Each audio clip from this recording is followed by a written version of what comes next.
কি মশাই, প্রেমের বা ভূতের গল্প বই পড়তে পড়তে আপনি ক্লান্ত?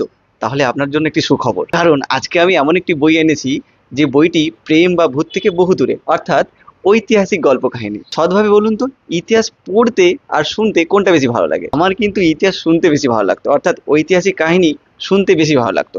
পড়তে গেলে একটু ল্যাদ লাগতো। এই বইটিতে শুধুমাত্র ইতিহাস লেখা নেই, ঐতিহাসিক গল্প কাহিনী বোনা হয়েছে কিছু চরিত্রদের নিয়ে। বইটির নাম জানতে দেরি কিসের? বইটির নাম হলো সৌরভ আঢ্যর লেখা কাল মন্দির। এই বইটি, এটিতে 6টি গল্প রয়েছে এবং 6টি গল্পই 6টি নারী চরিত্রকে কেন্দ্র করে। নারী চরিত্রগুলো কারা?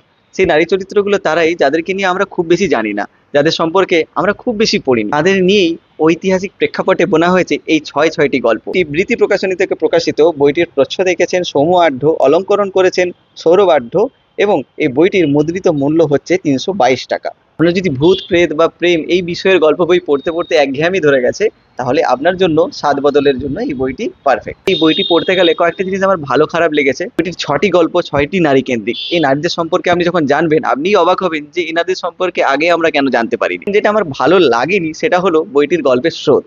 কিছু কিছু গল্পের স্রোত একটু থমকে গিয়েছে, তবে সেটি কিন্তু আমার ব্যক্তিগত মতামত।